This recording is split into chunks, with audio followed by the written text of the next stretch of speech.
अस्सलामु अलैकुम वरहमतुल्लाहि वबरकातुहू। मोहतरम भाइयों, बुजुर्गों, दोस्तों,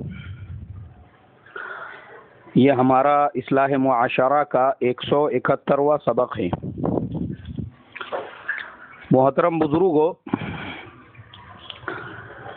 पहले ज़माने में रिश्तेदारों में आपस में इतना प्यार होता था, इतनी मोहब्बत होती थी, एक दूसरे का इतना रिस्पेक्ट होता था कि बड़े बड़े कुंबे साथ में मिलके रहते थे। 30-30, 40-40, यहाँ तक के 100-100 लोगों की फैमिलीज होती थी। आपस में इतना एक दूसरे से लगाव होता था कि घर में अगर कोई बीमार हो जाए तो सैकड़ों उसकी तीमारदारी करने वाले होते थे। मोहल्ले में कोई बीमार हो जाए तो पूरा मोहल्ला उसकी मिजाज पुरसी करने के लिए आता था। गांव में कोई बीमार हो जाए तो पूरे गांव में खबर मशहूर हो जाती थी कि फलां बीमार है। पूरा गांव उसकी इयादत के लिए, मुलाकात के लिए आता जाता रहता था। वो जो बीमार होता था, वो बीमार लोगों की मोहब्बत देख के ही आधा अच्छा हो जाता था। लेकिन आज मेरे मोहतरम बुजुर्गों, आज के हमारे इस मॉडर्न ज़माने में, आज के हमारे इस हाईटेक ज़माने में, आज के हमारे इस ऑनलाइन ज़माने में अगराज परस्ती और खुदगर्जी इतनी ज़्यादा आम हो चुकी है कि दूर के रिश्तेदार, गांव वाले, पहचान वाले तो दो छोड़ के, हकीकी ब्लड रिलेशन जिनसे है, यहाँ तक कि अगर सगा भाई भी है तो एक भाई अगर करोड़पति है और दूसरा गरीब है तो वो अपने दोस्तों के सामने, अपने जान पहचान वालों के सामने अपने भाई को इंट्रोड्यूस कराने में भी शर्म महसूस करता है कि ये फलाना मेरा गरीब भाई है जो रोजी रोटी मेहनत मजदूरी करके कमाता है। इसीलिए आज हमारे मुआशरे में रिश्तों की बुनियाद अगराज पे और पैसों के ऊपर पड़ चुकी है। जिससे अगराज पूरी होंगी वो हमारा रिश्तेदार, भले ही वो दूर से दूर का रिश्तेदार हो तो इंसान उसको करीब से करीब तरीन का बताकर लोगों के सामने पेश करेगा। और कितना भी करीबी रिश्तेदार हो, लेकिन उससे अगराज नहीं पूरी हो रही है, वो गरीब है, तो इंसान उससे अपना कोई रिश्ता ही नहीं जाहिर करेगा। ये आज हमारा मुआशरा हो चुका है। और मुझे ये तमाम बातें इसलिए याद आ रही है कि प्रैक्टिकल एक 2 रोज़ पहले मेरे साथ एक ऐसा हादसा और वाक़या पेश आया जिसने मुझे हिला के रख दिया। एक मस्जिद में मैं ज़ोहर की नमाज़ पढ़ने के लिए गया तो वहाँ पे एक मेरे पहचान वाले मिल गए। हम दोनों बातचीत करते हुए निकले, रास्ते से मस्जिद के सामने के रोड से चलने लगे। अब वो जो बुजुर्ग थे वो दादा थे। दादा मतलब वो पहलवान टाइप के दादा होते हैं, वो दादा नहीं, बल्कि जो पोतरों के दादा होते हैं वो दादा। तो अचानक में सामने से एक 7-8 साल का बच्चा आया। मैंने गौर किया कि वो रास्ते से आते हुए बहुत सारे लोगों को सलाम करते हुए आ रहा है, लेकिन जब वो लड़का हमारे करीब में पहुंचा तो उस बच्चे ने, वो बुजुर्ग जो मेरे साथ में थे, ना उनको सलाम किया बल्कि निकल गया, उनको अवॉइड करके, इग्नोर करके। तो मुझे एकदम से झटका लगा, इसलिए कि मुझे ये बात अच्छी तरह से पता थी कि वो जो छोटा बच्चा है वो उन बुजुर्ग का हकीकी पोतरा है। मैंने उनसे कहा, मैंने कहा हजरत ये तुम्हारा पोतरा है ना? बोले हाँ। मैंने कहा इन्हें गली में जो लोग जा रहे हैं सबको सलाम किया, मुसाफा किया, आपको देखा तो कट मार के निकल गया दूसरी तरफ से, क्या बात है? बोले मौलवी साहब, ये सारे फितने की जड़ हमारी बहू है। मैंने कहा कैसे? बोले देखो, वो औरत इतनी जहरीली और इतनी खतरनाक है कि ये मासूम बच्चे जो है ना, बोले ये छोटे छोटे मासूम बच्चे, अभी जिन बच्चों की प्यार मोहब्बत सीखने की उम्र है, जिन बच्चों की रिश्तेदारों को सलाम करने और रिस्पेक्ट देने की उम्र है, जिन बच्चों की अपने दादा दादी के खिदमत करने की उम्र है, वो औरत ने हमारे लड़के से शादी होने के बाद सबसे पहला षड्यंत्र और साजिश ये रची कि किस तरीके से हमारे बच्चे को हाईजैक कर ले। पता नहीं, बोले उसने आमिलों का सहारा लिया या क्या क्या किया, अल्लाह ही जानता है। पहले तो हमारे अपने बेटे को हम लोगों से इतना बज़्ज़न बना दिया, इतनी गलत फहमियाँ उसके दिलो दिमाग के अंदर हमारे बारे में भर दी कि हमारा बेटा आज हमारी सूरत देखने को तैयार नहीं है और दूसरी तरफ वो चला गया है रहने के लिए। चलो, बेटे को इसने बज़्ज़न किया तो किया था, लेकिन हमारे बेटे की जो औलाद है, हमारे पोतरा पात्री जो है, उनके दिलो दिमाग में भी इसने इतना जहर भर दिया। वो मासूम मासूम बच्चे, उनको क्या लेना देना हमारे लड़ाई झगड़ों से, लेकिन वो बच्चों को भी ये सिखाया कि तुम्हारे सबसे बड़े दुश्मन तुम्हारे दादा दादी है। ये तुम्हारे दादा दादी, उन्होंने हमारे पे ऐसा जुल्म किया, वैसा जुल्म किया, ये किया, वो किया। आज बोले वो बच्चे इस ज़मीन पे अगर किसी को अपना सबसे बड़ा दुश्मन समझते हैं तो वो दादा को और दादी को। दादा को देखते ही उनका खून खवलने लगता है, उनको लगता है कि कोई विलन सामने से आ रहा है। इसकी बुनियाद और जड़ सिर्फ वो औरत है। मैंने कहा इन्ना लिल्लाहि व इन्ना इलैहि राजिऊन। कि आज हमारे मुआशरे को क्या हो चुका है कि अपनी पर्सनल दुश्मनी निकालने के लिए या पर्सनल झगड़े के लिए एक औरत पूरे मोहल्ले में जहर फैलाने का काम कर रही है। अस्तगफिरुल्लाह अल्लज़ी ला इलाहा इल्ला हुवल हय्युल क़य्यूम व अतूबु इलैह।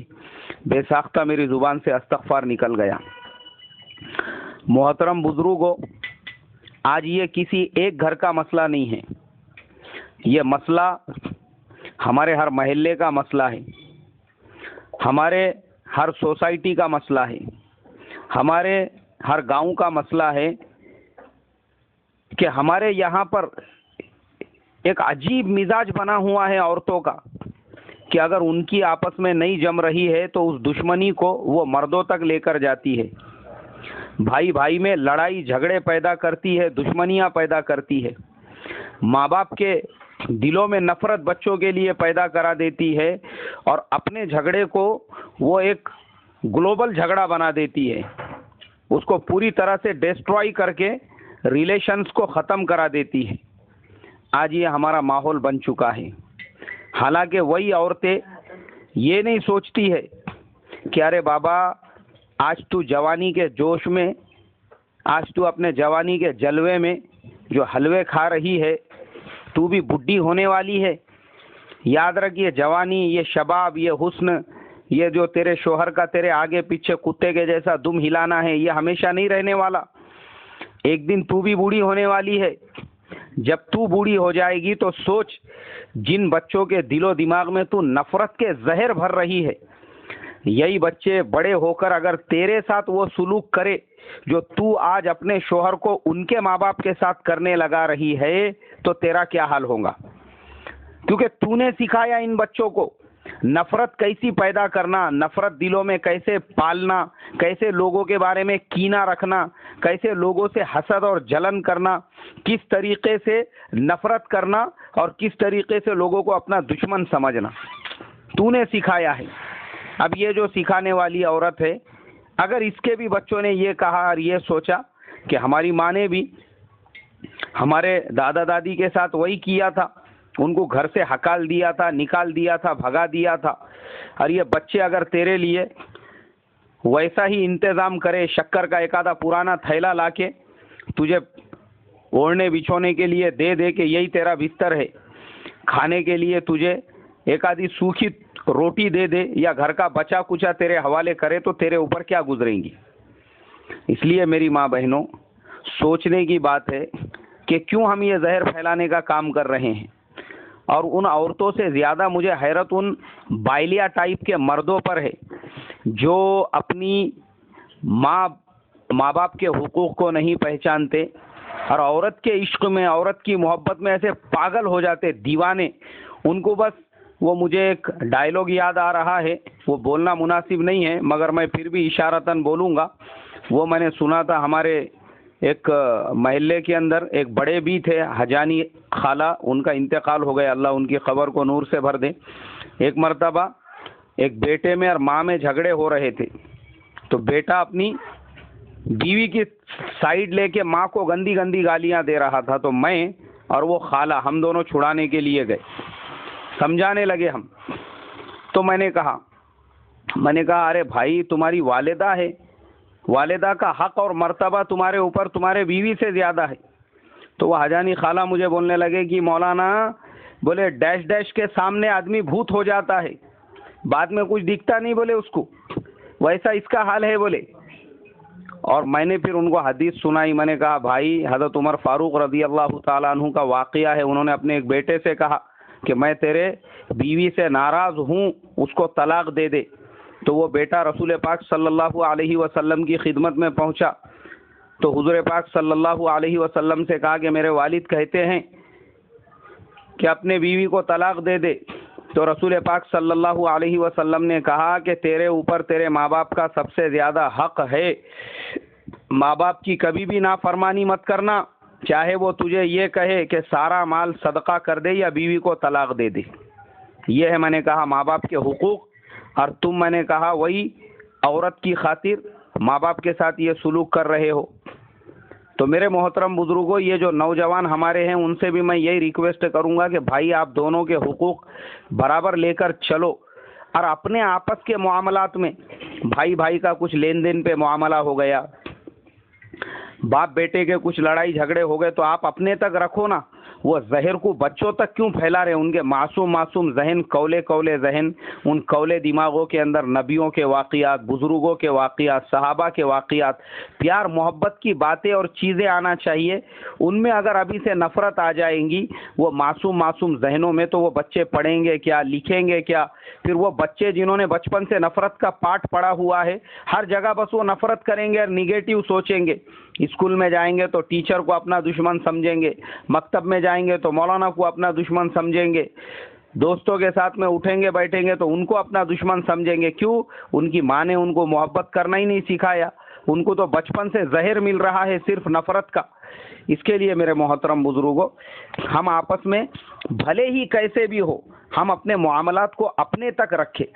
और मैं आपको बता दूं कि देखो, मेरा एक गैर मुस्लिम दोस्त है, उसके साथ में कुछ हम लोग एक सॉफ्टवेयर का प्रोजेक्ट करते रहते, कभी कभी मेरी उससे मुलाकात होती है। अभी लास्ट टाइम पे मैं उससे मिला था, तो मैंने उससे ये पूछा, मैं बोला भाई क्या हुआ तेरी शादी होने वाली थी? तो उसने मुझे कहा, बोले यार मैंने वो रिश्ता कैंसिल कर दिया, तोड़ दिया। मैंने कहा क्यों? बोले उसका रीज़न, उसकी वजह यह है कि वो जो औरत थी या वो जो लड़की थी जिससे मेरा निकाह या शादी होने वाली थी, बोले वो मेरी लाइफ में इतना ज़्यादा ओवर इंटरफेयर कर रही थी, मेरी लाइफ में, मेरे माँ बाप की लाइफ में, मेरे अदर रिश्तेदारों की लाइफ में, इसलिए मैंने उसको छोड़ दिया। बोले मैं ऑफिशियल वर्क करता हूँ, तुमको मालूम है जो प्रोजेक्ट हमको मिलते हैं कभी कभी लिमिटेड टाइम में कंप्लीट करके देना पड़ते हैं। अब मेरा मामला ऐसा है कि मेरा व्हाट्सअप भी मैं वेब के ऊपर ऑन करके रखता हूँ। अब मुझे कभी रात में 2 बज रहे, 3 बज रहे, कभी 12 बज रहे, 1 बज रहा, बार बार उसका फ़ोन आने का, कभी 1 बजे आ रहा, कभी 2 बजे। क्या बात है, अभी तक ऑनलाइन दिख रहे, कितों के साथ में चैटिंग चालू है तुम्हारी? अब मैं उसको हमेशा समझाने वाला, अरे भाई मैं प्रोजेक्ट कर रहा हूँ, और जब तुम वेब को ऑन रखेंगे, उस पर अगर तुम्हारा व्हाट्सअप ऑन है तो वो परमानेंटली ऑनलाइन ही दिखेगा, इसलिए कि उसको तुम क्लोज नहीं कर सकते। लेकिन वो समझने वाली नहीं, बार बार नहीं मुझे बताना पड़ेगा, मोबाइल देना पड़ेगा, मैं चेक करूंगी, मैं ये करूंगी, मैं वो करूंगी। बोले मैंने उसको 10 मरतबा मेरा मोबाइल दिया, उसके बाद में हर आधे घंटे को उसका फ़ोन, कहाँ पे है, संडे को कहाँ पे है? मैंने कहा मैं अपनी मदर के साथ में शॉपिंग के लिए फुलाने मॉल में आया हुआ हूँ।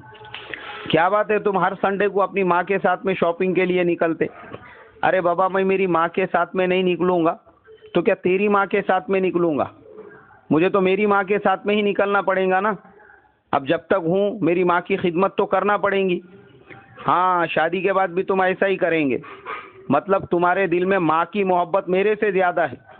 अरे माँ की मोहब्बत तेरे से ज़्यादा ही रहेगी ना, और तू जब शादी करके आएंगी तो तेरा जो रिस्पेक्ट है, तेरा जो स्पेस है, वो बराबर तुझे मिलेगा।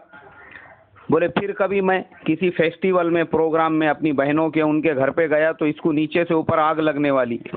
कहाँ पे है? मैं बोला मैं मेरी फुलानी सिस्टर के घर पे हूँ, आज उसके बच्चे का बर्थडे है, उसके लिए आया हुआ हूँ।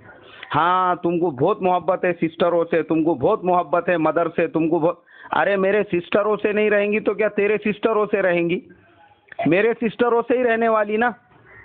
अब बोले वो मामला इतना बड़ा, वो सरफिरी लड़की, वो हाइपर लड़की, वो सेंसिटिविटी की दुकान, मेरा जीना मुश्किल कर दी उसने। यहाँ क्यों है, वहाँ क्यों है, माँ की खिदमत क्यों ज़्यादा हो रही, बहन की खिदमत। अरे माँ बहन की खिदमत नहीं करूँगा तो क्या उसके माँ बहन की खिदमत करूँगा? इसलिए मैंने साफ साफ लफ्ज़ों में मेरे घर वालों को बोला, उसके माँ बाप को बोलो कि वो लड़की मेरे को चलने वाली नहीं है और हमारा जमने वाला नहीं है। मैंने वो रिश्ता तोड़ दिया। तो मैंने जब ये सुना तो मुझे ये सबक मिला इस बात से कि वाकई में भी वो गैर मुस्लिम नौजवान को हमारे से ज़्यादा इस बात का पता है कि माँ बाप की जगह क्या है और बीवी की जगह क्या है। यही चीज़ अगर आज हमारे जहनों में आ जाए, हमारे ज़िंदगी में आ जाए कि नहीं, हमको अपनी बीवी के हुकूक उसकी जगह पे अदा करना है, भाइयों के हुकूक उनकी जगह पे, माँ बाप के हुकूक उनकी जगह पे। ऐसा नहीं है कि बीवी पे जुल्म और सितम करना है। लेकिन मेरी माँ बहनों, मैं आपसे रिक्वेस्ट करूँगा कि आप भी ज़रा जहर फैलाने का काम ना करें। अल्लाह तबारक व ताला ये जहर फैलाने से मेरी आपकी हिफाजत करे और हमारे अंदर आपस में जोड़, प्यार, मोहब्बत पैदा फरमाए। अस्सलामु अलैकुम व रहमतुल्लाहि व बरकातुहू।